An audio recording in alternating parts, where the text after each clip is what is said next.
Hello students, welcome to the class. और देखो, हम लोग पीरियडिक टेबल पढ़ रहे थे। इसका लास्ट टॉपिक सिर्फ बच गया है, ठीक है, जिसका नाम है इलेक्ट्रोनेगेटिविटी। ये पीरियडिक टेबल का लास्ट लेक्चर होगा और इसमें हम इलेक्ट्रोनेगेटिविटी पढ़ेंगे और इसके कुछ एप्लीकेशंस पढ़ेंगे, ठीक है। ये देखो, ये एक बहुत इंपॉर्टेंट कॉन्सेप्ट है। इसके बेसिस पे इस बार नीट में, ठीक है, 2 से 3 क्वेश्चन इसी के बेसिस पे पूछे जा चुके हैं, ठीक है। वो हम क्वेश्चंस भी करेंगे। पहले आओ पढ़ लेते हैं कि क्या ये कॉन्सेप्ट क्या बताता है और इसका एप्लीकेशन क्या है, ठीक है। तो इलेक्ट्रोनेगेटिविटी, सबसे पहले तो इसका डेफिनेशन जान लो। इलेक्ट्रोनेगेटिविटी आखिर है क्या? तो it is a tendency of an atom, ठीक है, ये एक एटम की टेंडेंसी है to attract the shared pair of electron. क्या? It is a tendency of an atom to attract or pull the shared pair of electron toward itself is called electronegativity. Okay, shared pair of electron, एक word आ रहा है shared pair of electron, क्या होता है, ठीक है। तो shared pair of electron को अपने ओर जो खींचने की पावर होती है, ठीक है, shared pair electrons को अपने ओर खींचने की जो पावर होती है उसको क्या बोलते हैं? इलेक्ट्रोनेगेटिविटी, ठीक है। चलो एक एग्जांपल से समझते हैं कि shared pair of electron क्या है। मान लो तुम्हारे पास एक HCl मॉलिक्यूल है, ठीक है, ऐसे लिखते हो HCl मॉलिक्यूल। इसमें देखो, ये जो बॉन्ड फॉर्म हुआ है ये 2 इलेक्ट्रॉन के शेयरिंग से हुई है, ठीक है। 2 इलेक्ट्रॉन कौन कौन? एक हाइड्रोजन का इलेक्ट्रॉन और दूसरा क्लोरीन का इलेक्ट्रॉन। ओके, तो एक्चुअली ये होना चाहिए किसके? इस बॉन्ड के सेंटर पे, इस बॉन्ड के सेंटर पे, ठीक है। लेकिन वो जो इलेक्ट्रॉन होता है वो क्लोरीन की ओर शिफ्ट हो जाता है, ठीक है। जो इलेक्ट्रॉन पेयर होते हैं जो दोनों से शेयर्ड हैं वो किधर शिफ्ट हो जाते हैं? क्लोरीन की ओर शिफ्ट हो जाते हैं। और एक बात, हाँ, इसी इलेक्ट्रॉन को जो शेयर करके एक बॉन्ड में प्रेजेंट होता है इसको क्या बोलते हैं? Shared pair electron, shared pair electron, ठीक है, shared pair of electrons. Okay, 2 electron का एक पेयर होता है और शेयर होता है, वो दोनों में शेयर्ड होता है। ओके, तो इसको बोलते हैं शेयर्ड पेयर ऑफ इलेक्ट्रॉन। ये है और ये क्लोरीन की ओर शिफ्ट हो गया। क्यों भाई? क्योंकि इसका जो पावर है, पुलिंग पावर है to attract the shared pair of electron is high, ठीक है। मींस ये क्लोरीन के पास ज्यादा आ जाएगा, ठीक है। यानी ये जो इलेक्ट्रॉन है ये शिफ्ट हो गया किधर की ओर? इलेक्ट्रॉन पेयर किधर शिफ्ट हो गया?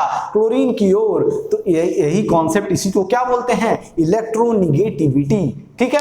अब बताओ, ये इलेक्ट्रॉन को अपने ओर खींच रहा है तो इस पे कौन सा चार्ज आना चाहिए? डेल्टा निगेटिव, ठीक है, डेल्टा निगेटिव। और इसके इलेक्ट्रॉन दूर हो रहा है तो इस पे क्या आएगा? Delta positive. याद करो, जब आप क्या आयनिक बॉन्ड पढ़ते हो उसमें पूरा पॉजिटिव आ जाता है। जैसे फॉर एग्जांपल NaCl, Na पे टोटल पॉजिटिव और Cl पे टोटल निगेटिव, एक निगेटिव। इस पे पार्शियल नहीं, ये क्या है? ये पार्शियल निगेटिव, इसको बोलते हैं पार्शियल, ठीक है। पार्शियल पॉजिटिव लगा दो, पार्शियल पॉजिटिव, निगेटिव लगा दो, पार्शियल निगेटिव। ओके, तो यहाँ पे टोटल पॉजिटिव आता है, यानी ये पार्शियल नहीं है, ये फुल्ली पॉजिटिव है। इसका मतलब इसने एक इलेक्ट्रॉन टोटल डोनेट कर दिया, ठीक है। जो इसके पास एक एक्स्ट्रा इलेक्ट्रॉन था वैलेंस शेल में, वो क्लोरीन को टोटल वो एक इलेक्ट्रॉन ही डोनेट कर दिया और Cl ने वो एक इलेक्ट्रॉन अपने पास रख लिया। तो उस पे एक निगेटिव आ गया, इस पे एक पॉजिटिव आ गया। इसमें क्या हो रहा है? इलेक्ट्रॉन बस शिफ्ट हो रहा है, ठीक है। पूरा क्लोरीन के पास नहीं चला जा रहा वो इलेक्ट्रॉन, वो अभी भी शेयर्ड है हाइड्रोजन से, लेकिन इसके की ओर शिफ्ट हो गया। तो इस पे आ गया डेल्टा निगेटिव और इस पे आ गया डेल्टा पॉजिटिव चार्ज। ओके, ये कॉन्सेप्ट समझ में आ गया कि delta negative shared pair of electron पता चल गया क्या होता है। एक जो बॉन्ड में 2 इलेक्ट्रॉन से जो बॉन्ड बना है उसमें जो इलेक्ट्रॉन पेयर है उसी को क्या बोलते हैं? शेयर्ड पेयर ऑफ इलेक्ट्रॉन, ठीक है। लोन पेयर इलेक्ट्रॉन नहीं है ये, लोन पेयर ऑफ इलेक्ट्रॉन। जैसे देखो, अमोनिया का फॉर्मेशन जब होता है, अमोनिया का मॉलिक्यूल होता है, उसमें जो लोन पेयर होता है वो किसी से शेयर्ड नहीं है, ये सिर्फ और सिर्फ नाइट्रोजन के पास अवेलेबल है, ठीक है। नाइट्रोजन के हाइब्रिड ऑर्बिटल में प्रेजेंट है, ठीक है। ये इसके साथ क्या शेयरिंग नहीं किया है, इसको बोलेंगे लोन पेयर। ये है लोन पेयर ऑफ इलेक्ट्रॉन, ठीक है। लेकिन ये जो बॉन्ड बना हुआ है हाइड्रोजन के साथ, ये वाले, तो ये जो इलेक्ट्रॉन होंगे ये वाले, इनको बोलेंगे शेयर्ड पेयर ऑफ इलेक्ट्रॉन, ठीक है। ये शेयर्ड पेयर ऑफ इलेक्ट्रॉन है। यहां भी एक होगा, यहां भी एक होगा हाइड्रोजन, यहां भी होगा एक, तो देखो ये जो इलेक्ट्रॉन है वो किधर की ओर शिफ्ट है, इस बॉन्ड के होना चाहिए सेंटर पे, लेकिन सेंटर पे ना शिफ्ट होकर सेंटर से नाइट्रोजन की ओर शिफ्ट हो गए। क्यों? क्योंकि नाइट्रोजन की इलेक्ट्रोनेगेटिविटी ज्यादा है। ओके, बात आई समझ में? चलो ये बात हो गई हमारा, ये हमारी बात हो गई कि इलेक्ट्रोनेगेटिविटी क्या होता है। The tendency of an atom to attract a shared pair of electron, एक तरह का पावर है, ठीक है, power to pull the electrons. Electrons को मानो कि एक मनी की तरह है एक एटम के लिए, ठीक है। हर इलेक्ट्रॉन चाहता है कि हर एटम चाहता है हमारे पास इलेक्ट्रॉन हो, इलेक्ट्रॉन हमारे पास से जाए ना, तो ये पावर है to pull the shared pair of electron, ठीक है, इसी को बोलते हैं इलेक्ट्रोनेगेटिविटी। अब मान लो आपको कोई ऐसा मॉलिक्यूल गिवन हो HF मान लो, ठीक है, इस पे डेल्टा निगेटिव आ गया हो, इस पे डेल्टा पॉजिटिव, ठीक है, तो आप यहां से क्या बता सकते हो, जिस पे डेल्टा निगेटिव चार्ज आ रहा है यानी वो मोर इलेक्ट्रोनेगेटिव है, जिस पे डेल्टा निगेटिव आ रहा है वो क्या है, मोर इलेक्ट्रोनेगेटिव, यानी ये इलेक्ट्रॉन को अपने ओर खींच रहा है। तो इसका मतलब fluorine is more electronegative than hydrogen, ठीक है। और एक बात और, इलेक्ट्रोनेगेटिविटी को EN से रिप्रेजेंट करते हैं, ठीक है, इसका शॉर्ट फॉर्म में क्या लिखते हैं, EN, यानी मींस इलेक्ट्रोनेगेटिविटी। ओके, इलेक्ट्रोनेगेटिविटी थोड़ा लंबा है, उसको शॉर्ट कर दो, EN इज इलेक्ट्रोनेगेटिविटी। ओके, तो यहां से क्या कंक्लूड कर सकते हो, मान लो आपके पास XY हो, इस पे डेल्टा निगेटिव हो, इस पे डेल्टा पॉजिटिव हो, तो आप यहां से क्या बता सकते हो कि X जो है वो मोर इलेक्ट्रोनेगेटिव देन क्या, Y। Okay, X is more electronegative than Y। यहां पे लिख दो EN इलेक्ट्रोनेगेटिविटी का ये ऑर्डर है, ठीक है। ये बात हो गई, चलो नोट कर लेना, स्क्रीनशॉट ले लेना, ठीक है। अब हमने पढ़ लिया कि इलेक्ट्रोनेगेटिविटी होता क्या है, इलेक्ट्रोनेगेटिव इज पॉजिटिव निगेटिव, कैसे पार्शियल पॉजिटिव पार्शियल निगेटिव आता है, ठीक है। अब देखो ये जो इलेक्ट्रोनेगेटिविटी का कॉन्सेप्ट है सबसे पहले किसने दिया था, ठीक है, तो पाउलिंग ने दिया था इलेक्ट्रोनेगेटिविटी का कॉन्सेप्ट, पाउलिंग, ठीक है। He is a great scientist in chemistry, इनका केमिस्ट्री में बहुत बड़ा योगदान रहा है, कंट्रीब्यूशन रहा है, ठीक है। लिनस पाउलिंग नाम सुने होंगे, ठीक है। तो इन्होंने सबसे पहले इलेक्ट्रोनेगेटिविटी कॉन्सेप्ट लाया, ठीक है, इलेक्ट्रोनेगेटिविटी कॉन्सेप्ट इन्होंने क्या किया, सबसे पहले लाया केमिस्ट्री में। और इट इज एक जो इलेक्ट्रोनेगेटिविटी है ये क्या है, ये रिलेटिव प्रॉपर्टी है, it is a relative property, ठीक है। जैसे किसी के रिलेटिव तुम बता रहे हो कि इसका पावर इससे ज्यादा है, ठीक है, उसका पावर कितना है ये हमें नहीं पता, लेकिन उसके रिलेटिव में इसका पावर कम है, इससे इसका पावर ज्यादा है, तो लिख सकते हो electronegativity is a relative property. Okay, यहाँ पे नोट कर लेना, it is an relative property, ठीक है, प्रॉपर्टी को फुल फॉर्म में लिख लेना, it is a relative properties, ठीक है। अब देखो तो पाउलिंग ने क्या किया, एक एलिमेंट उठाया, ठीक है, जिसके इलेक्ट्रॉन शेयर्ड पेयर इलेक्ट्रॉन को खींचने की जो पावर थी वो सबसे ज्यादा थी, उसको मान लिया कि इसका जो इलेक्ट्रोनेगेटिविटी होगा वो हाईएस्ट होगा, उन्होंने माना इसका इलेक्ट्रोनेगेटिविटी 4.0, ठीक है, फ्लोरीन हो गया। अब इधर से इधर जाते रहो या फिर डायरेक्ट लिख लो, ठीक है। फ्लोरीन के पहले क्या आएगा, oxygen, nitrogen, carbon, boron, beryllium, lithium, ठीक है, देख लो, lithium, beryllium, boron, carbon, nitrogen, oxygen, fluorine, hydrogen और हीलियम भी लिख लो भाई, हाइड्रोजन, हीलियम, ठीक है। यहां से शुरू करो, hydrogen, helium, lithium, beryllium, boron, carbon, nitrogen, oxygen, fluorine, और उन्होंने माना कि फ्लोरीन का 4.0 है, उसके रिलेटिव में आप सबका इलेक्ट्रोनेगेटिविटी लिख सकते हो, इसका है 3.5, इसका है 3.0, 0.5 घटाते जाओ, ठीक है, इधर से इधर 0.5 घटाते जाओ, इसका हो जाएगा 2.5, इसका 2.0, इसका कितना 1.5, इसका 1.0, ठीक है, ये आ रहा ना, इसका 0.5, सही है। Lithium is 1.0 and then beryllium, then, ठीक है, beryllium is 1.5 and lithium is 1.0, 0। Okay, सही है, यहां तक नोट कर लिया। हीलियम का आप देख लेना, ठीक है, इसका 2.1 होता है। यहां तक ऑर्डर फॉलो होता है, इसके बाद थोड़ा ऑर्डर में डिसऑर्डर आ जाता है। ठीक है, आपको एग्जाम में अगर इस पे रिलेटेड क्वेश्चन आ गया, ठीक है, अगर पूछ लिया, कहीं ऐसी जरूरत पड़ गई इसका कितना होता है, ठीक है, ये भी जो कैलकुलेट किया गया है ये रिलेटिव कॉन्सेप्ट है। ठीक है, ऐसे नहीं बोल दिया गया इसका 3.5 ये एब्सोल्यूट वैल्यू नहीं है, ये फ्लोरीन के रेस्पेक्ट में है। ठीक है, और हाइड्रोजन का 2.1 याद कर लो, ये बहुत जगह काम आता है। ठीक है, 2.1। ओके, जो ये याद करने वाली चीजें थी बस इतना ही, और एक हाइड्रोजन याद कर लो आप, आपको क्या आएगा, क्वेश्चन करने में आसानी होगी।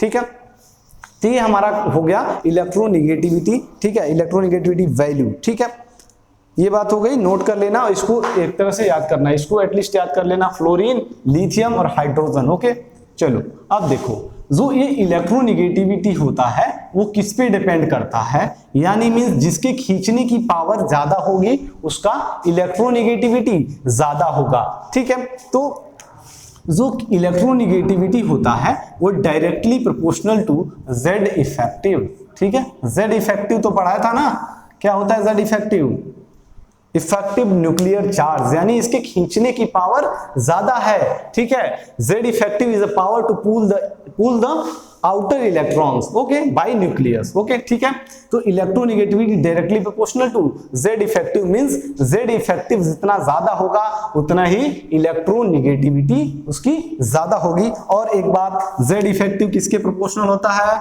जेड इफेक्टिव किसके प्रोपोर्शनल होता है, पॉजिटिव चार्ज और निगेटिव चार्ज के इनवर्सली प्रोपोर्शनल। ठीक है,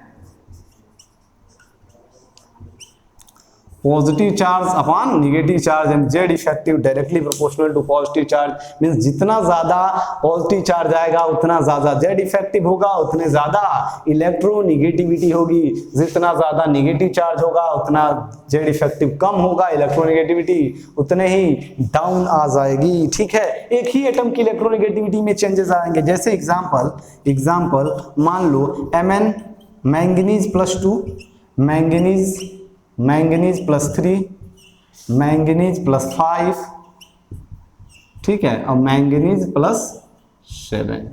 ठीक है, अब इसमें कोई कहे कि इलेक्ट्रोनिगेटिविटी बताओ, एक ही एटम की डिफरेंट इलेक्ट्रोनिगेटिविटी हो सकती है, क्योंकि देखो यहां से इसका मतलब 2 इलेक्ट्रॉन निकालो, यहां से 3 इलेक्ट्रॉन निकाले हो, 5 निकाले हो, 7 निकाले हो। ठीक है, इसलिए इस पे 7 पॉजिटिव चार्ज आया है। अब इसके पास इलेक्ट्रॉन की बहुत ज्यादा कमी हो गई है। ठीक है, और इलेक्ट्रॉन की भैया कमी हो गई तो वो क्या चाहेगा कि मेरे पास इलेक्ट्रॉन आए, मींस ऐसे भी समझ सकते हो कि जितना ज्यादा पॉजिटिव चार्ज आएगा उतने उसकी जेड इफेक्टिव इंक्रीज कर जाएगा, यानी इलेक्ट्रॉन पुलिंग पावर बढ़ जाएगा। पढ़ाया था जेड इफेक्टिव में कि जितना ज्यादा पॉजिटिव चार्ज उतने ज्यादा उसका जेड इफेक्टिव उसी के रेस्पेक्ट में साइज डिक्रीज होता था। ठीक है, साइज डिक्रीज क्यों होता था, क्योंकि जेड इफेक्टिव इंक्रीज कर जाता था पॉजिटिव चार्ज आने से। ओके, तो यहाँ पे हम इलेक्ट्रोनिगेटिविटी पढ़ रहे हैं, तो बताओ इलेक्ट्रोनिगेटिविटी का ऑर्डर क्या आएगा, जितना ज्यादा जेड इफेक्टिव, जितना ज्यादा पॉजिटिव चार्ज उतना ज्यादा जेड इफेक्टिव उतना ही इलेक्ट्रोनिगेटिविटी।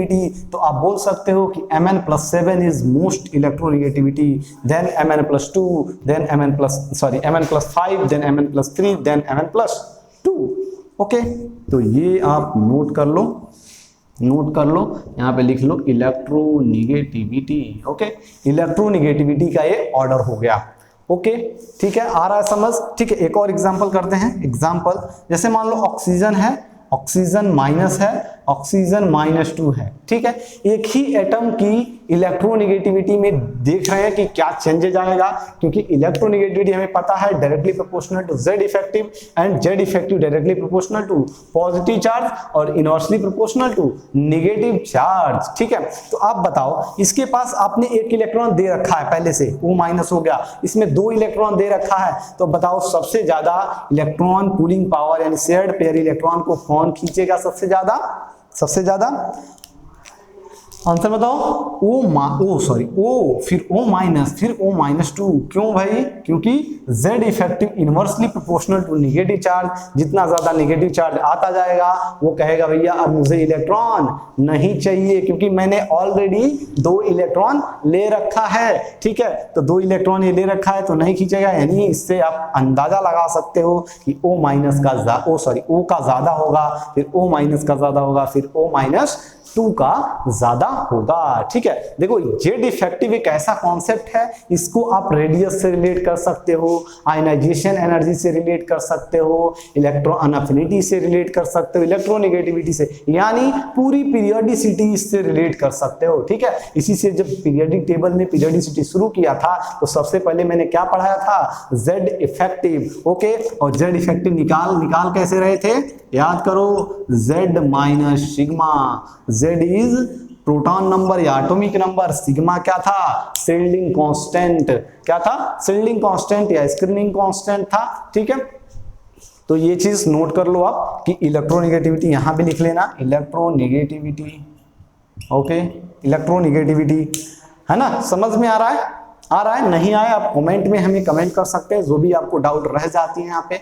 ठीक है, तो ये हो गया हमारा इलेक्ट्रोनेगेटिविटी का ऑर्डर। जितना ज्यादा पॉजिटिव चार्ज आएगा उतना ही ज्यादा इलेक्ट्रोनेगेटिविटी, जितना नेगेटिव चार्ज आएगा उतना कम इलेक्ट्रोनेगेटिविटी। ठीक है, ये बात हो गई, समझ में आ गई होगी आई थिंक। चलो अब क्या करते हैं, अब देखते हैं कि पीरियोडिक टेबल में कैसे चेंजेस आ रहे हैं, क्योंकि हम लोग क्या पढ़ रहे हैं? पीरियोडिसिटी। क्या पढ़ रहे हैं? पीरियोडिसिटी पढ़ रहे हैं, मींस पीरियोडिक टेबल में कैसे वेरिएशन होता है एलिमेंट्स का। ठीक है, तो ये अभी ठीक है लिखते हैं, इसको रहने देते हैं। ठीक है, चलो अब पीरियोडिक टेबल में जब आप लेफ्ट टू राइट जाते हो और टॉप टू बॉटम जाते हो, ठीक है, एक तो आप लेफ्ट टू राइट जाते हो, एक टॉप टू बॉटम, तो याद करो इधर से इधर जाने पे Z इफेक्टिव इंक्रीज करता था, इफेक्टिव न्यूक्लियर चार्ज इंक्रीज करता था, जिससे साइज डिक्रीज करती थी इधर से इधर।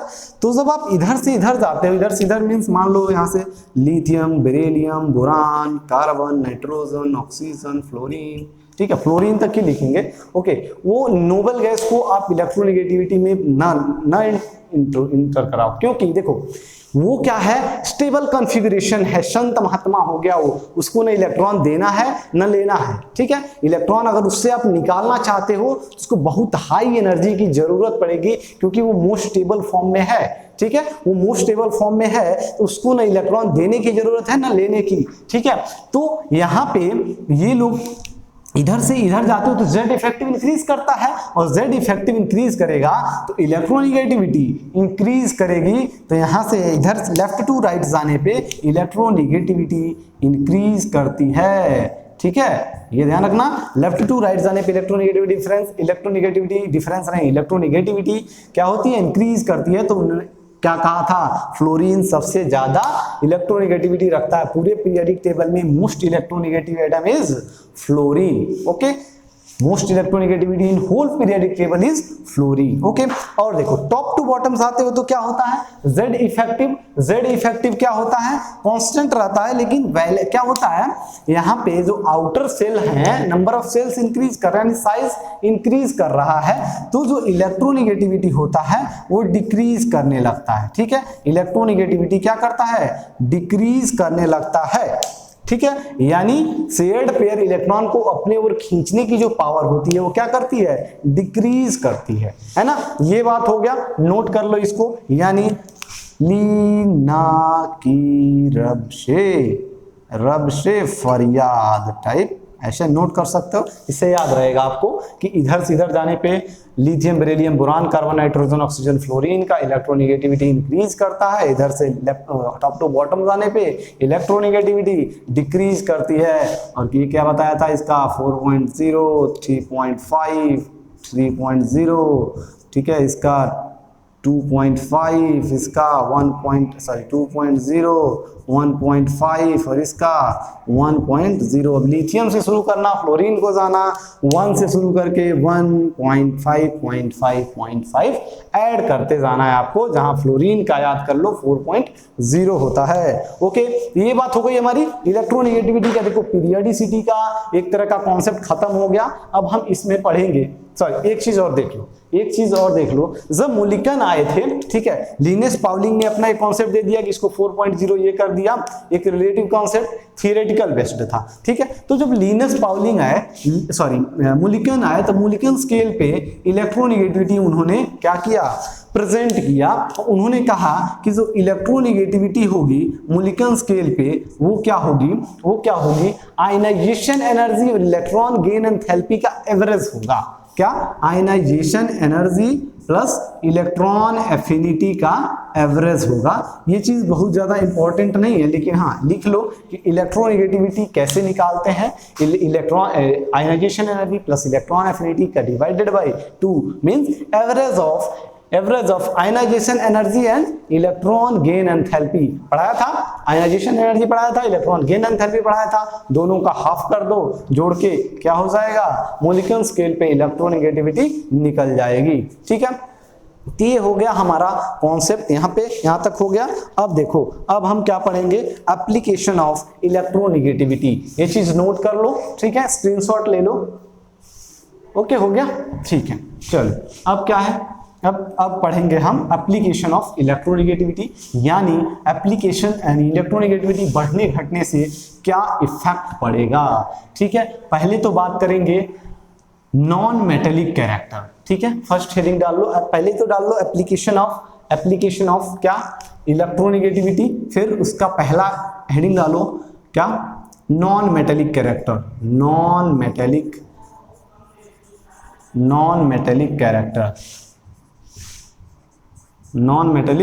कैरेक्टर। ओके, देखो नॉन मेटल्स क्या होते हैं, पहले तो मेटल्स क्या होते हैं जो इजीली इलेक्ट्रॉन डोनेट कर सके, और नॉन मेटल्स क्या होते हैं जो इलेक्ट्रॉन को एक्सेप्ट करने की पावर ज्यादा रखते हो, उसको क्या बोलते हैं, नॉन मेटल, ठीक है, नॉन मेटल बोलते हैं। तो आप बताओ कि जिसका इलेक्ट्रोनेगेटिविटी ज्यादा है वो तो शेयर्ड पेयर इलेक्ट्रॉन को अपनी ओर खींचेगा, तो इसका मतलब उसका नॉन मेटेलिक कैरेक्टर इंक्रीज करेगा, ठीक है। तो बोल सकते हो सीधे कि नॉन मेटेलिक कैरेक्टर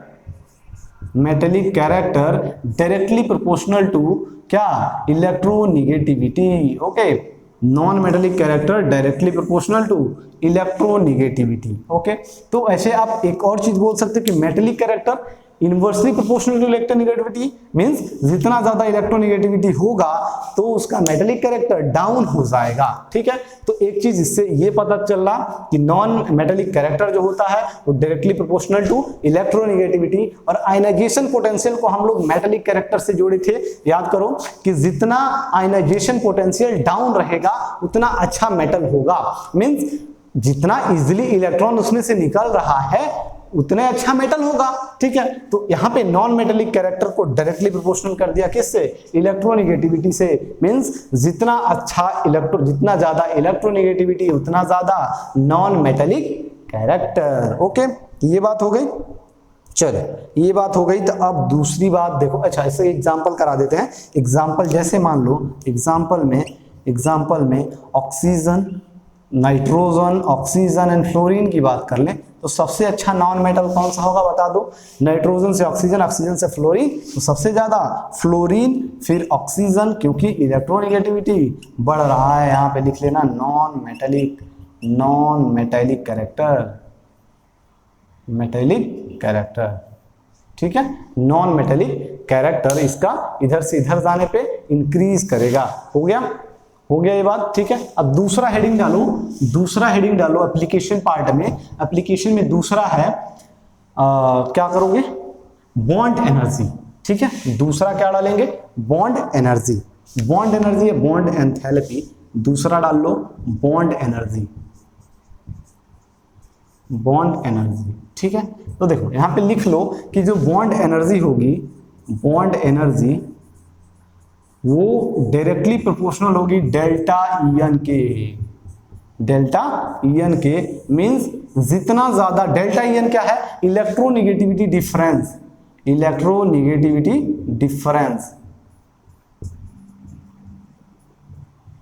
ठीक है। इलेक्ट्रोनेगेटिविटी डिफरेंस जितना ज्यादा होगा उतने ही ज्यादा बॉन्ड एनर्जी होगा, ठीक है। इस कॉन्सेप्ट पे इस बार के ही परसों वाले पेपर में मींस नीट 2021 के एग्जाम में क्या 2 क्वेश्चन आए हुए हैं डायरेक्टली इसी के बेसिस पे, ठीक है। वो मैं अभी एग्जांपल में करवाऊंगा, ठीक है। पहले जान लो कि जो बॉन्ड एनर्जी होगी वो directly proportional to electronegativity, okay, difference, sorry, electronegativity difference between 2 atoms. Bond energy सिर्फ 2 एटम्स के बीच डिफाइन है, एक एटम का कोई बॉन्ड एनर्जी नहीं होगी क्योंकि वो सिंगल बॉन्ड थोड़े ना बनाएगा एक एटम, आइसोलेटेड एटम, 2 एटम्स के बीच बॉन्ड एनर्जी आएगी, ठीक है। तो देखो एग्जांपल में, देखो एग्जांपल में मान लो आप बात कर लो HF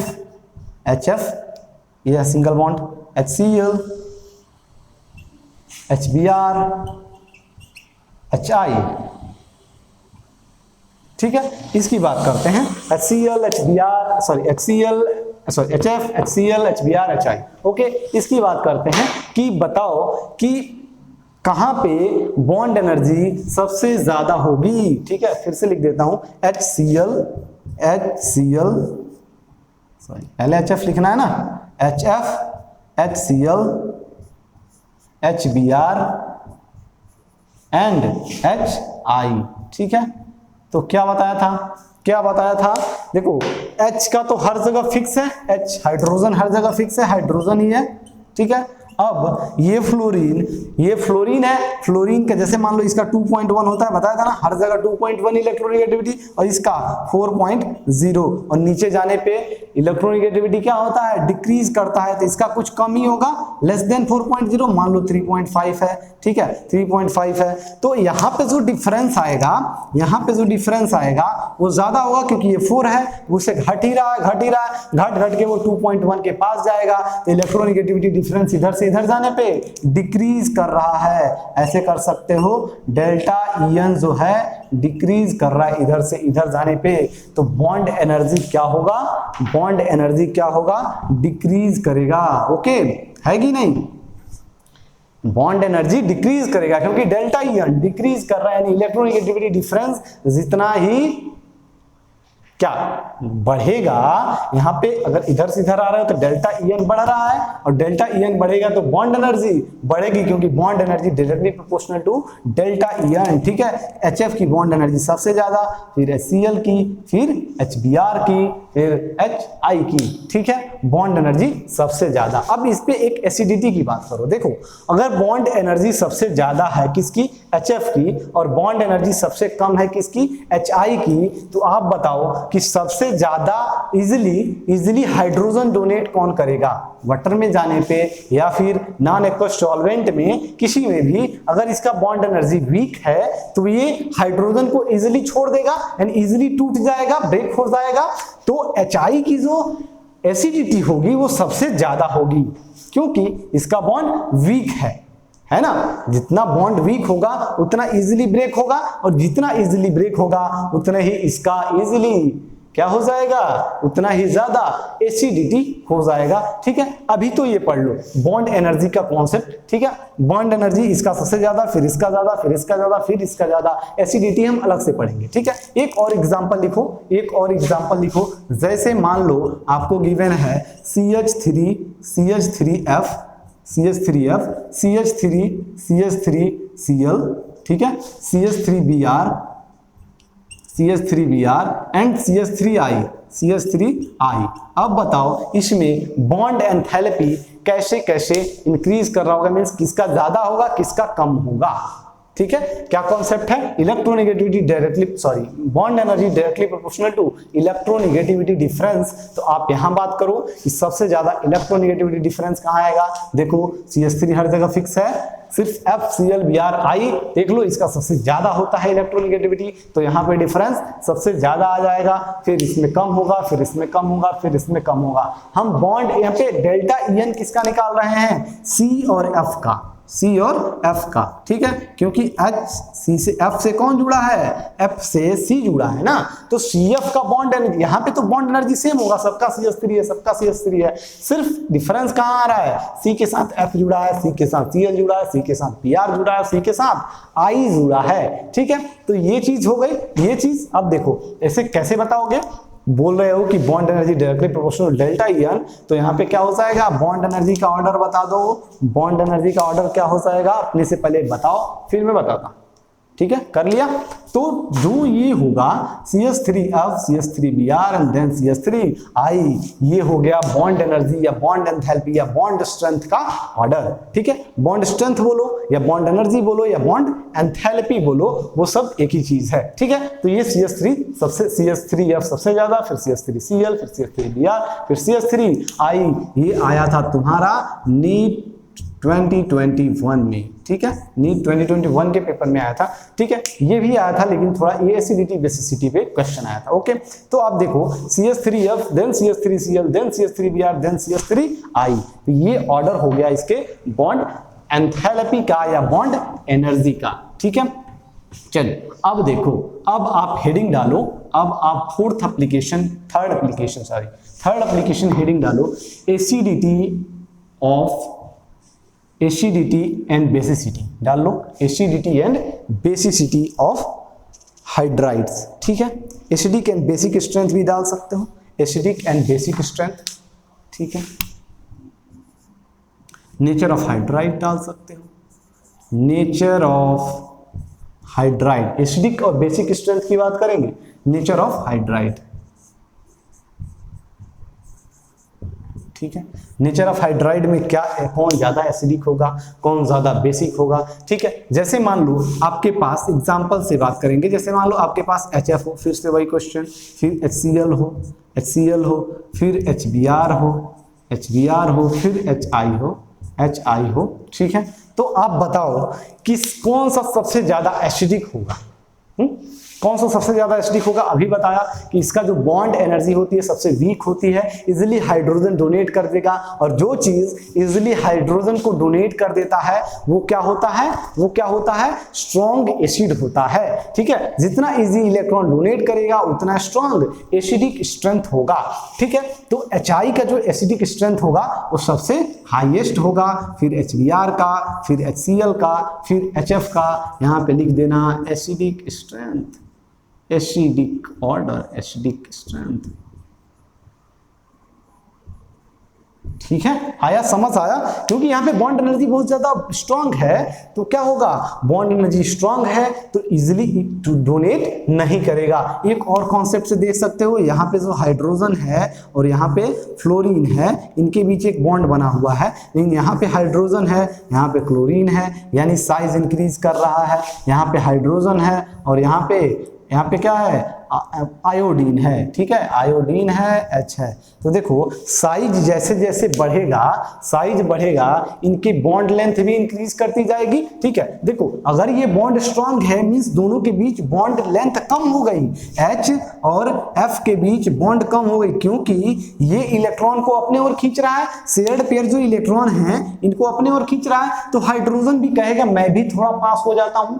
ठीक है, जिससे कि ये जो इलेक्ट्रॉन है मेरे में भी शेयरिंग होती रहेगी। ठीक है, हाइड्रोजन भी पास चला जाता है और इसलिए ये बॉन्ड क्या हो जाता है, शॉर्ट हो जाता है, यानी छोटा हो जाता है। अगर बॉन्ड लेंथ की भी बात कर लो यहाँ पे, तो बॉन्ड लेंथ किसका छोटा हो जाएगा, HF का सबसे छोटा हो जाएगा, क्योंकि अगर फ्लोरीन इलेक्ट्रॉन्स को अपने ओर खींच रहा है तो हाइड्रोजन भी उधर की ओर शिफ्ट होने लगेगा। हाइड्रोजन भी फ्लोरीन की ओर नहीं, वो लोन पे जो शेयर्ड पेयर इलेक्ट्रॉन है इसके पास शिफ्ट होने लगेगा, तो यहाँ पे बॉन्ड लेंथ छोटा हो जाएगा। लेकिन जो ये HI है इसमें जो I है वो ज्यादा नहीं खींच रहा है, वो अप्रोक्स सेंटर पे है। ठीक है, लगभग वो कहाँ है, सेंटर पे है, क्योंकि इसका पुलिंग पावर कम है। ठीक है, तो ये जो हाइड्रोजन है ये भी कहेगा ठीक है अगर सेंटर पे है तो मुझे कहीं भी शिफ्ट होने की जरूरत नहीं है, मैं तो अपनी जगह पे भैया ठीक हूं, क्योंकि शेयरिंग तो हो ही रही है।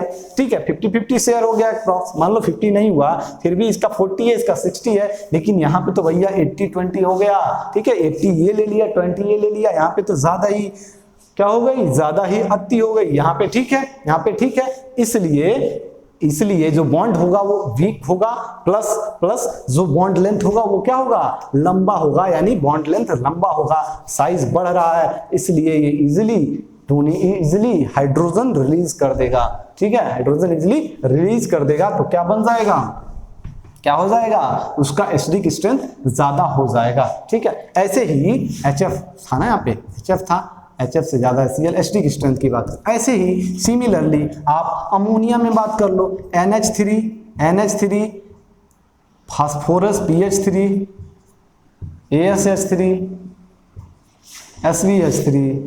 ठीक है, इसमें बात करो, इसमें पहले बताओ बॉन्ड एनर्जी सबसे ज्यादा किसका होगा, बॉन्ड एनर्जी सबसे ज्यादा यहाँ पे बताया था, जितना ज्यादा डेल्टा EN उतने ही ज्यादा बॉन्ड एनर्जी या बॉन्ड एंथैल्पी। तो यहाँ पे सबसे ज्यादा इलेक्ट्रोनेगेटिविटी डिफरेंस है, बॉन्ड एनर्जी ज्यादा है, तो acidity inversely proportional to bond energy means acidity सबसे ज्यादा ये, फिर ये हो जाएगा। ठीक है, एसिडिक ऑर्डर क्या हो जाएगा, ये हो जाएगा, यहाँ भी लिख लेना एसिडिक स्ट्रेंथ। ठीक है, ऐसे ही सिमिलरली ऑक्सीजन में बात कर लो, H2O H2S H2SE H2 यहां पे कर लो H2T। ठीक है, इसमें आया था। ठीक है, इसमें आप एसिडिक ऑर्डर बता दो, एसिडिक ऑर्डर बता दो कैसे होगा। एसिडिक ऑर्डर क्या होगा, सबसे ज्यादा क्या होगा, सबसे ज्यादा होगा, पहले तो बॉन्ड एनर्जी बताओ। देखो बॉन्ड एनर्जी यहाँ पे सबसे ज्यादा होगा, बॉन्ड एनर्जी मींस ऑक्सीजन और हाइड्रोजन के बीच का बॉन्ड, क्योंकि इलेक्ट्रोनेगेटिव डिफरेंस यहाँ पे ज्यादा होगा, ना कि SH में कम होगा। ठीक है, यहाँ पे सबसे ज्यादा इलेक्ट्रोनेगेटिव डिफरेंस EN डिफरेंस। ठीक है, तो बॉन्ड एनर्जी यहाँ पे ज्यादा है, यहाँ पे वीक है, तो इजिली हाइड्रोजन यहाँ से रिलीज होगा।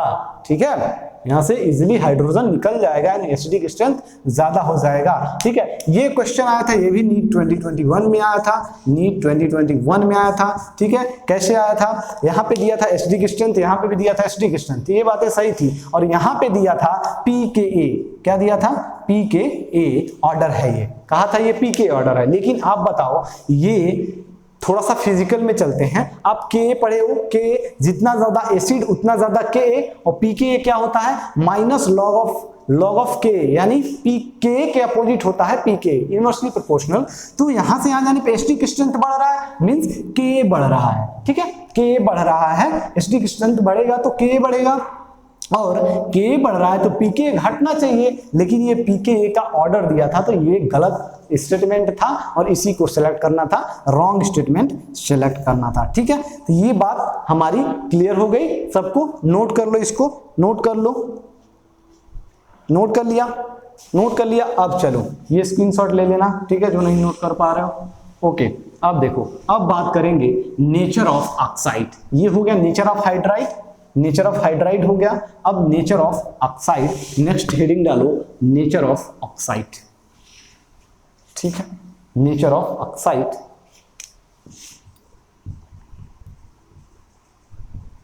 Nature of oxide. मान लो हम सोडियम से शुरू कर रहे हैं, sodium, magnesium, aluminium, silicon, phosphorus, sulphur, chlorine. ठीक है, आर्गन को छोड़ो, अभी आर्गन के तो देखो मैंने क्या बताया था, नोबल गैसेस के कंपाउंड का हम स्टडी नहीं करेंगे, जनरली वो कंपाउंड नहीं बनाते। एक जेनॉन है जिसके कंपाउंड पाए गए हैं, ठीक है, अच्छे कंपाउंड होते हैं, नंबर ऑफ कंपाउंड उसके ज्यादा हैं, बाकी कोई कंपाउंड इतना इजिली नहीं बनता है। ठीक है, तो सिर्फ इन्हीं की बात करेंगे, sodium, magnesium, aluminium, silicon, phosphorus, sulphur and chlorine. ठीक है, तो देखो आप पढ़े होंगे इसमें कि जो मेटल के ऑक्साइड होते हैं, मेटल के जो ऑक्साइड होते हैं उनका नेचर क्या होता है, बेसिक नेचर के होते हैं, यानी वो बेसिक होते हैं, बेस होते हैं। ठीक है, और नॉन मेटल के ऑक्साइड, नॉन मेटल के ऑक्साइड बता दो क्या होता है। नॉन मेटल के ऑक्साइड एसिडिक इन नेचर होता है, एसिडिक होता है। ठीक है, नॉन मेटल के ऑक्साइड एसिडिक होता है। कुछ क्या होते हैं, एम्फोटेरिक, मींस वो एसिड और बेस दोनों की तरह बिहेव करते हैं, उनको क्या बोलते हैं, एम्फोटेरिक। ठीक है, इसका एक शॉर्ट वीडियो यूट्यूब पे अवेलेबल है, आप देख सकते हो। और यहाँ पे देखो ये दोनों क्या है, ये दोनों क्या है, ये है मेटल, तो यहाँ पे बनेगा इनका बेसिक ऑक्साइड, बेसिक ऑक्साइड। ठीक है, और इसका अभी बात छोड़ देते हैं, इधर की ओर जाने पे आपका जो ऑक्साइड मिलता है वो क्या हो जाता है, एसिडिक ऑक्साइड होता है, एसिडिक ऑक्साइड। और इन दोनों के जो बीच में है इसको क्या बोल देंगे, ये एम्फोटेरिक बनाएगा, एम्फोटेरिक। ठीक है। तो हम क्या करेंगे, एम्फोटेरिक को पढ़ लेंगे कि कौन कौन एम्फोटेरिक बनाते हैं, जो कम ही नंबर में कम है इनको पढ़ लेंगे, और बाकी जो मेटल बचेंगे उनको कह देंगे कि बेसिक ऑक्साइड बनाएगा, जो नॉन मेटल बच गए उनको कह देंगे एसिडिक ऑक्साइड का फॉर्मेशन करते हैं। ठीक है। अब इनके ऑक्साइड क्या क्या होते हैं, जैसे मान लो इनके ऑक्साइड Na2O होगा। ठीक है, इसका जो ऑक्साइड फॉर्मेशन होगा वो Na2O होगा, इसका MgO होगा, इसका Al2O3 होगा, Al2O3 होगा, इसका SiO2 होगा। ठीक है, इसका P2O5 होगा, इसका SO2 SO3 होगा, इसका Cl2O7 होगा। ठीक है, Cl2O7 होगा। ये फार्मूला बनाने का थ्योरी क्रिस क्रॉस रूल पढ़े होगे। ठीक है, तो इसके बेसिस पे आप बोल सकते हो ये दोनों क्या होते हैं, बेसिक, और इधर की ओर क्या होते हैं, एसिडिक, और ये क्या होता है भैया, एम्फोटेरिक ऑक्साइड होता है। ठीक है, तो आप ये कंक्लूड कर सकते हो जो एस ब्लॉक के एलिमेंट हैं टोटल, जो सोडियम वाले फैमिली है ये सब फर्स्ट और सेकंड फैमिली वो क्या बना देती है, मेटल है तो क्या ऑक्साइड बनाएगी, बेसिक ऑक्साइड बनाएगी। ठीक है, बेसिक ऑक्साइड का फॉर्मेशन करते हैं। और जो पी ब्लॉक वाले एलिमेंट हैं वो मोस्टली नॉन मेटल्स हैं। ठीक है, नॉन मेटल्स हैं तो वो क्या बनाएंगी, एसिडिक ऑक्साइड का फॉर्मेशन करेगा, और कुछ उसी में एम्फोटेरिक भी होता है तो वो एम्फोटेरिक देख लेते हैं। ठीक है, ये नोट कर लिया, फिर से नोट कर लो जो भी बचा हुआ है। ठीक है, अब एम्फोटेरिक हो गया। ठीक है, अब एम्फोटेरिक को देख लेते हैं। ठीक है, ये नेचर ऑफ ऑक्साइड में क्या क्या पढ़ा हमने, जो मेटल होते हैं वो क्या, ये चीज ध्यान रखना, मेटेलिक ऑक्साइड हमेशा बेसिक होते हैं, नॉन मेटल के ऑक्साइड एसिडिक होते हैं, और जो एम्फोटेरिक होते हैं उनको हम अभी पढ़ेंगे। ठीक है, एम्फोटेरिक के लिए एक ट्रिक है, एम्फोटेरिक ऑक्साइड, एम्फोटेरिक ऑक्साइड्स। ठीक है, किस किस एलिमेंट के जो ऑक्साइड बनते हैं वो एम्फोटेरिक बनते हैं, वो याद कर लो।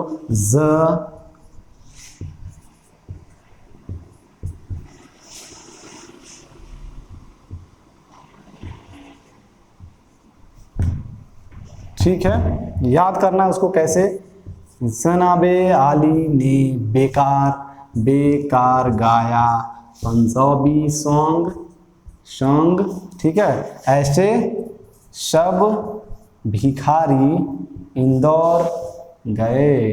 ठीक है, क्या, जनाबे आली ने बेकार गाया पंजाबी सॉन्ग, लिख लेना, जनाबे आली ने बेकार गाया पंजाबी सॉन्ग, ऐसे सब भिखारी इंदौर गए। ठीक है, ऐसे सब भिखारी इंदौर गए। इन सब के जो ऑक्साइड बनते हैं वो क्या होते हैं, एम्फोटेरिक होते हैं, यानी एसिड और बेस दोनों की तरह बिहेव कर सकते हैं। और एक चीज इसमें जो ध्यान देने वाली बात वो है, इसका सिर्फ जो +3 वाला ऑक्साइड है वही एम्फोटेरिक होता है। ठीक है, इससे जब हायर में जाते हो, क्योंकि एक मेटल है, क्रोमियम इज अ मेटल, जैसे डी ब्लॉक वाले ट्रांजिशन मेटल होते हैं, याद है ना, डी ब्लॉक वाले ट्रांजिशन मेटल होते हैं, तो इसका जो +3 वाला ऑक्साइड होता है वो क्या बनाता है, एम्फोटेरिक बनाता है। लेकिन जो हायर ऑक्सीडेशन स्टेट में जब आप जाओगे तो ऑक्साइड क्या होने लगते हैं, एसिडिक होने लगते हैं। ठीक है, एसिडिक ऑक्साइड होने लगते हैं। तो जैसे Cr2O3, Cr2O6, ये क्या है, +3 फॉर्म में है, ये एम्फोटेरिक है। क्या है, एम्फोटेरिक हो गया। ठीक है, क्योंकि +3 स्टेट में है। अगर मान लो यहीं पे CrO5 ले लें, मैं CrO5 ले लूं, या Cr2O7 ले लूं, ठीक है, या CrO5 लिख लो, CrO5, तो ये सब क्या हो जाएंगे, ये एसिडिक होने लगते हैं। क्या होने लगते हैं, एसिडिक होने लगते हैं। ये भी ध्यान रखना, जब जिससे ज्यादा ऑक्सीजन अगर जुड़ने लगे ना तो उसका ऑक्सीडेशन स्टेट बढ़ जाएगा प्लस में। ठीक है, और ऑक्सीडेशन स्टेट बढ़ेगा तो एसिडिक हो जाएगा। ठीक है, तो याद करने वाली बात ये है कि इसका जो +3 वाला है वही सिर्फ क्या होता है, एम्फोटेरिक होता है। ओके, देखो इसके भी 2 ऑक्साइड बनते हैं, PbO एंड PbO2, लेकिन दोनों ही क्या होते हैं, एम्फोटेरिक होते हैं। वैसे ही Sn का SnO एंड SnO2 बनता है, लेकिन दोनों क्या होता है, एम्फोटेरिक होता है। तो एक्सेप्शन सिर्फ आपको कहाँ देखना है, यहाँ क्रोमियम +3 ऑक्सीडेशन स्टेट में एम्फोटेरिक बनाता है, हायर ऑक्सीडेशन स्टेट में क्या बनाने लगता है, एसिडिक बनाने लगता है। ठीक है, इससे ज्यादा डिटेल में नहीं पूछा जाएगा। ठीक है, बस ये ध्यान रखना, जनाबे आली ने बेकार गाया पंजाबी सॉन्ग, ऐसे सब भिखारी इंदौर गए। एक याद करने का तरीका है, अगर आपको पूरा एलिमेंट ही याद करना है तो कर लो भैया, ठीक है, कर लो। ओके, तो ये हो गया हमारा एम्फोटेरिक ऑक्साइड पे बात। ठीक है, अब इस पे अब आप रिलेटेड जितने सारे क्वेश्चन है एम्फोटेरिक ऑक्साइड का सॉल्व करना। ठीक है, इजीली हो जाएगा। ठीक है, इजीली हो जाएगा। अब एक चीज और अलग से पढ़ लो, न्यूट्रल ऑक्साइड। न्यूट्रल ऑक्साइड कुछ ही होते हैं, न्यूट्रल ऑक्साइड। ठीक है, कई बार एग्जाम्स में पूछ लिया जाता है कि बताओ which of the following is a neutral oxide. तो इसमें क्या याद करना है, CO, NO, N2O, N2O and H2।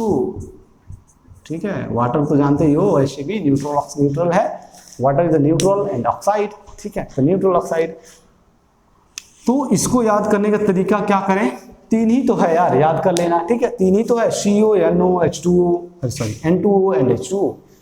ठीक है, CO, NO, N2O and H2O, these four are neutral oxide। Okay, हो गया।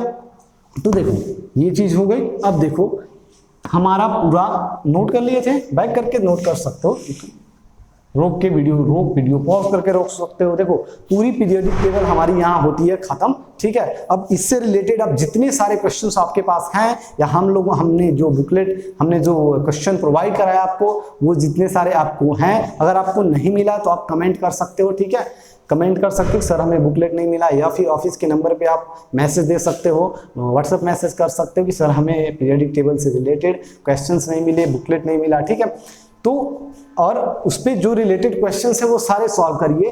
डाउट आ रहा हो तो आप हमें कांटेक्ट कर सकते हो व्हाट्सएप के थ्रू या ऐप के थ्रू। ठीक है, जो भी आपको मीडियम सही लगे, जिससे इजी हो, डाउट पूछना आप पूछ सकते हो। ठीक है, पूरी पीरियोडिक टेबल यही होती है खत्म, जितने भी लेक्चर हैं, और मुझे ये विश्वास है कि आप इससे रिलेटेड सारे क्वेश्चन इजीली कर लोगे। ठीक है, अब जो भी आपको दिक्कत परेशानी आ रही है, आप क्या करो, हमें कमेंट में लिखो कि सर मुझे ये प्रॉब्लम, अभी भी प्रॉब्लम सॉल्व करने में इसमें दिक्कत आ रही है। मुझे नहीं लगता आप किसी प्रॉब्लम में आपको दिक्कत आनी चाहिए। अगर आ रही है तो आप एक बार और फिर से रिवीजन करो, पीरियोडिक टेबल का जो आपने नोट्स बनाया है उसको फिर से रिवाइज करो। ठीक है, मिलते हैं अगले लेक्चर में। ठीक है, पढ़ाई करते रहो। ठीक है, ओके, बाय।